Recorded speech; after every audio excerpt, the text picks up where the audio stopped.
Bismillahirrahmanirrahim. Assalamualaikum warahmatullahi wabarakatuh.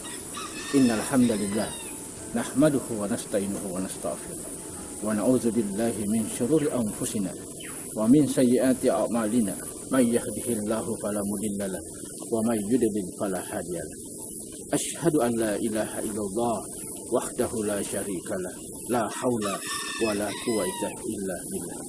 Pemirsa dakwah sosial yang dirahmati Allah Subhanahu wa taala. Kita bersyukur kepada Allah Subhanahu wa taala karena kita masih mendapatkan bulan suci Ramadan 1441 Hijriah. Bulan yang dirindukan oleh seluruh kaum muslimin. Betapa tidak, karena bulan Ramadan adalah bulan ketaatan, bulan keberkahan, bulan maghfirah.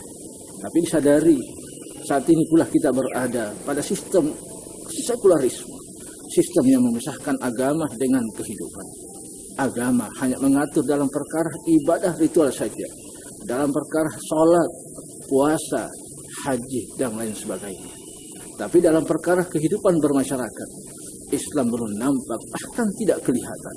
Lihatlah bagaimana ekonomi kita, bagaimana budaya kita, bagaimana aspek keamanan kita, bagaimana perkara sosial kita. Tidak ada satupun yang diatur dalam sistem Islam.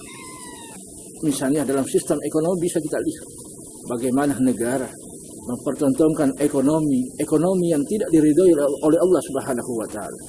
Ekonomi yang berbasis kapitalisme yang hanya berputar pada segelintir orang.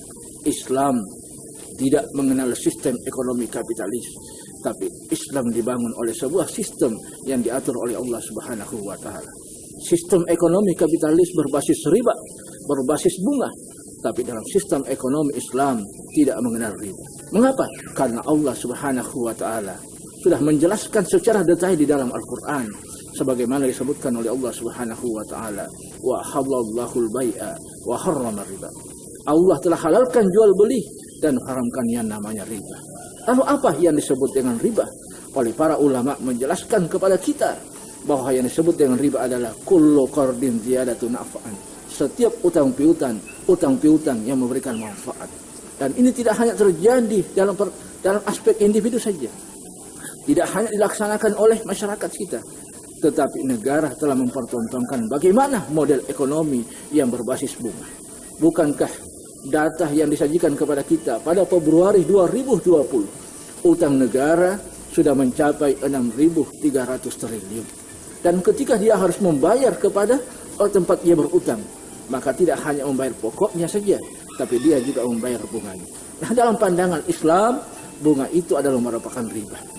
Bahkan di dalam Islam, sebagaimana disebutkan oleh Rasulullah SAW, riba adalah merupakan dosa yang paling besar di antara dosa-dosa yang lain.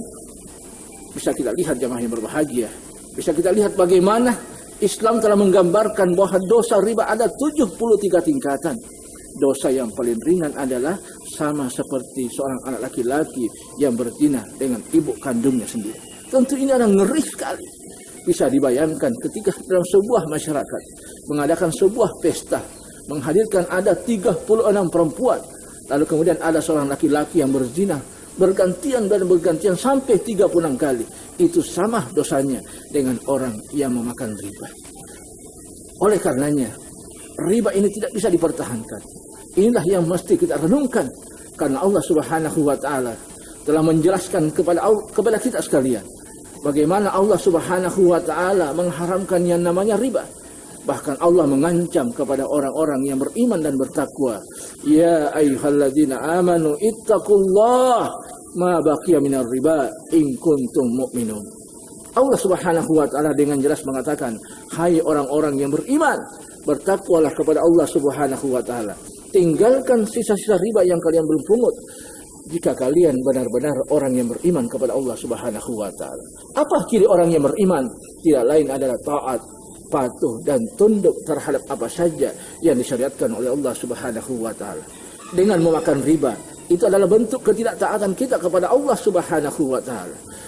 Maka ketika kita memakan riba, maka pantaskah kita dikatakan sebagai orang yang beriman?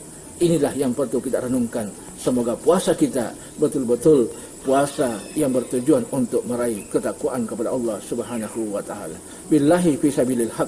Assalamualaikum warahmatullahi wabarakatuh.